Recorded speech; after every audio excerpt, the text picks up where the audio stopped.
جی ناظرین، بریک کے بعد آپ کو خوش آمدید کہتے ہیں۔ قازقستان کی صورتحال گزشتہ چند دنوں سے خراب ہے۔ حکومت کے خلاف مظاہروں کا سلسلہ جاری ہے اور یہ سارے مظاہرے ہو رہے ہیں مہنگائی میں اضافے کے خلاف۔ خاص طور پر تیل کی قیمت میں اضافہ ہوا تو لوگ سڑکوں پہ نکل آئے۔ روس کی مدد حاصل کی گئی ہے قازق صدر نے، اور اب تک کی اطلاعات کے مطابق جو ہے وہ درجنوں لوگ اس مظاہروں میں مارے جا چکے ہیں، ہزاروں گرفتار ہیں۔ معاملہ آخر ہے کیا کہ اچانک ان مظاہروں کے پھوٹ پڑنے کی، اور خاص کر جو وسطی ایشیا میں تیل پیدا کرنے والا سب سے بڑا ملک ہے اور جو وسائل سے مالا مال ہے، اس میں اوریہ صاحب اس کا معاملہ ہے کیا؟ بیک گراؤنڈ کیا ہے؟ پس پردہ کہانی کیا ہے؟ پیچھے کیا چل رہا ہے؟ سی آئی اے کی ابھی بتائی تھی پوری کی پوری تفصیل پہلے بھی اس میں، کہ سی آئی اے جو آتا ہے تو 5 بنیادی چیزیں، ایک تو یہ ہے کہ اپوزیشن کو فنڈ کرتا ہے، اسیسینیشن کرواتا ہے، اس کے بعد destroying the economy, economic assassination کرتا ہے، اور اس کے ساتھ میڈیا ٹیک اوور اور کریٹنگ دا کیوس۔ اب دیکھیں اس ملک کا تو کیوس سمجھ نہیں آتا۔ اگر آپ قازقستان جائیں، الماتے نا، یہ ایک تو دور دراز علاقہ ہے، اور بہت ہی خوبصورت کہا جاتا ہے کہ یہ ایشیا کا سوئٹزرلینڈ ہے۔ چائنا کا جو یورپ کو راستہ جاتا ہے سی پیک کا، جسے ون بینڈ ورلڈ روڈ، وہ قازقستان سے ہو کے گزرتا ہے۔ ایک دوسرا یہ ہے کہ یہ روس کا بنیادی طور پر سب سے بڑا ڈیپینڈنگ ایریا ہے، کیونکہ دنیا کا یورینیم کا سب سے بڑا ذخیرہ اس کے پاس ہے۔ اگر آپ نے اٹامک انرجی کے ساتھ توانائی بنانی ہے تو آپ قازقستان جو ہے اس کو آپ ڈیپینڈ کرنا پڑے گا۔ 11واں نمبر پہ تیل ہے پروڈیوس کرنے والا ہے، اور 30واں نمبر ہے اس کا گیس کرنے والا۔ اس ملک کی جو قومی آمدنی ہے $170 بلین ہے۔ اس ملک کی جو ہے فی کس آمدنی ہے $25,300 ہے۔ یہ ملک دنیا کے چند ممالک میں سے ہیں جو صحت پر 4% خرچ کرتے ہیں اور تعلیم پر 4% کرتے ہیں۔ اس ملک میں ہر بندے کے پاس صحت جو ہے وہ فری ہے، اور ہر بندے کے پاس صاف پانی اور سیوریج کی 100% فیسلٹی شامل ہے۔ آپ اندازہ کریں کہ اس میں گیس کی قیمتوں میں اضافہ ہوا ہے، اس پہ ہنگامہ شروع ہوا ہے تو 3 دن کے بعد گیس کی قیمتیں واپس لے لی گئی ہیں۔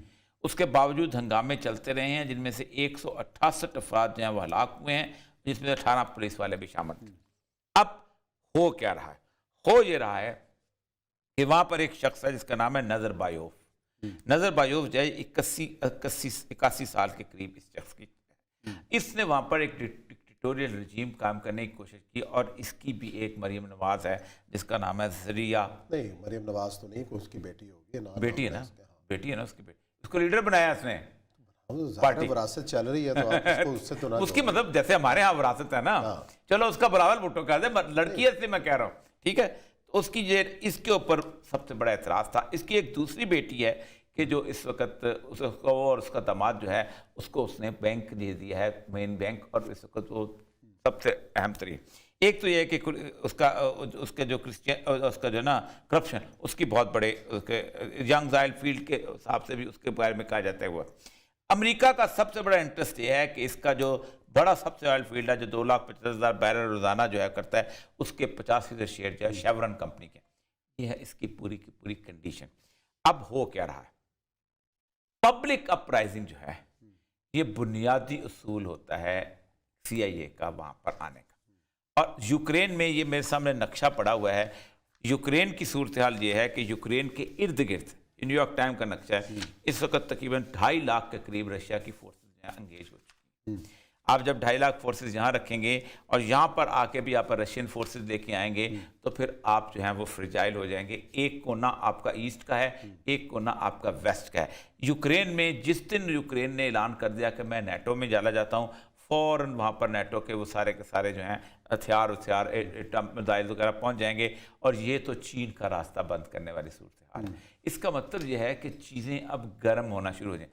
2011 میں جس وقت سب سے پہلے تیونس میں ہنگامے شروع ہوئے تھے تو آپ کو پتہ ہم کتنے خوش ہو رہے تھے، اب انقلاب آ رہا ہے، عرب سپرنگ ہو رہی ہے، بہار آ رہی ہے۔ میں اس وقت آئی بھی راشد غنوشی صاحب نے حکومت قائم کی مصر کے اندر، ہاں، لیکن وہ کچھ نہ ہوا نا مصر کے اندر۔ مسئلہ یہ ہے کہ مصر کے اندر وہی ہوا کہ مرسی صاحب تیار نہیں تھے، ٹھیک ہے، پورے کے پورے پریپریشنز، یا تو فوری طور پہ لا، جیسے ہمارے ہاں ہوتا ہے کہ کتابیں 400 سال پرانی لکھی ہوئی ہیں، کسی نے تیار ہی نہیں کیا کہ جا کے کیا کرنا ہے، اسباب بل بناتے ہوتے 5 سال گزر جاتے ہیں۔ وہی ہوا انہوں نے، اور اس کے بعد یہ ہے کہ کرسچین باقی چیزوں کو کھڑا کر انہوں نے دوبارہ کر دیا، اور فوج کو لے تیاری نہیں تھی۔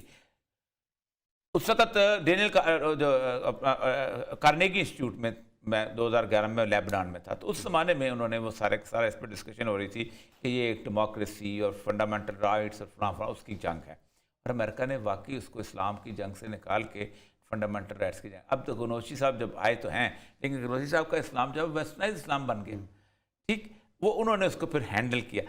اس وقت چائنا کے لیے مسئلہ یہ ہے کہ اگر وہ پاکستان میں بھی پھڈا شروع ہو گیا، انڈیا پاکستان کا وہاں بھی ختم ہو گیا، بلاکا پہ تو ایک جہاز رک گیا، تو چائنا تو ملنے بنا کے خود تو نہیں اپنے آپ کو اپنا جیگوار کی گاڑیاں، کنٹینمنٹ آف چائنا کی یہ ساری گیم، کنٹینمنٹ آف چائنا کی گیم ہے، اور رشیا کو باقاعدہ اکنامیکلی واپس بھیک مانگنے پہ مجبور کرنے کی گیم. انگیجمنٹ آف رشیا اور الٹیمیٹ گول یہ ہے کنٹینمنٹ آف چائنا. اور لیکن یہ خوفناک جنگ میں بدل سکتی ہے. عثمان صاحب وجہ پتہ کیا ہے؟ ایسے میں رشیا اور چین کی جو قیادت کتاب اس کی آئی ہے، میں نے آرڈر آج کر دیا ہے، کتاب اس کی آئی ہے کسنجر کی، آج ہی میں نے آرڈر کیا ہے. وہ آرڈر دیکھو کیا ہوتی ہے، world order, new world order. اس نے کہا ہے فکرے اس کے بڑے کمال کے ہیں. People who are not listening the drums of war are deaf. جو لوگ جنگ کا طبل نہیں سن رہے، وہ کہتا ہے اتنا اسلحہ لوگوں نے بن دیا ہے کہ 26 دفعہ دنیا تباہ ہو سکتی ہے. اچھا، تو اس ایک دفعہ کے تباہ کرنے کے لیے صرف چند سیکنڈ چاہیے. یہ بہت خوفناک والی صورتحال، خوفناک صورتحال بلڈ ہو رہی ہے. لیکن اس میں اب امتحان ہے چین کی قیادت کا، رشیا کا، کہ کس طریقے سے قیادت کا مسئلہ نہیں ہوتا. دیکھا نا کس طریقے سے اس کو ہینڈل کرتے. اتنے پرسکون اور اتنے مالدار لوگوں کے درمیان بھی آپ ہنگامے کروا سکتے ہیں، تو پاکستان جیسے غریب ملک کے کتنا آسان کام ہوگا. انگیجمنٹ آف رشیا اور الٹیمیٹ گول یہ ہے کنٹینمنٹ آف چائنا. اور لیکن یہ خوفناک جنگ میں بدل سکتی ہے. عثمان صاحب وجہ پتہ کیا ہے؟ ایسے میں رشیا اور چین کی جو قیادت کتاب اس کی آئی ہے، میں نے آرڈر آج کر دیا ہے، کتاب اس کی آئی ہے کسنجر کی، آج ہی میں نے آرڈر کیا ہے. وہ آرڈر دیکھو کیا ہوتی ہے، world order, new world order. اس نے کہا ہے فکرے اس کے بڑے کمال کے ہیں. People who are not listening the drums of war are deaf. جو لوگ جنگ کا طبل نہیں سن رہے، وہ کہتا ہے اتنا اسلحہ لوگوں نے بن دیا ہے کہ 26 دفعہ دنیا تباہ ہو سکتی ہے. اچھا، تو اس ایک دفعہ کے تباہ کرنے کے لیے صرف چند سیکنڈ چاہیے. یہ بہت خوفناک والی صورتحال، خوفناک صورتحال بلڈ ہو رہی ہے. لیکن اس میں اب امتحان ہے چین کی قیادت کا، رشیا کا، کہ کس طریقے سے قیادت کا مسئلہ نہیں ہوتا. دیکھا نا کس طریقے سے اس کو ہینڈل کرتے. اتنے پرسکون اور اتنے مالدار لوگوں کے درمیان بھی آپ ہنگامے کروا سکتے ہیں، تو پاکستان جیسے غریب ملک کے کتنا آسان کام ہوگا. آپ خود سوچیں. تو یہاں پہ بھی تو کرواتے رہے ہیں نا آپ خوبی. آپ نے خود کہا کہ جی فنڈنگ ہوتی رہی ہے، کیسے ہوتی رہی ہے، بڑی خبر بھی آج آپ نے دی ہے. اسی نوٹ کے ساتھ پروگرام ختم کرتے ہیں. کل انشاءاللہ پھر ملاقات کریں گے نئے موضوعات کے ساتھ. اپنا خیال رکھیں. اللہ حافظ.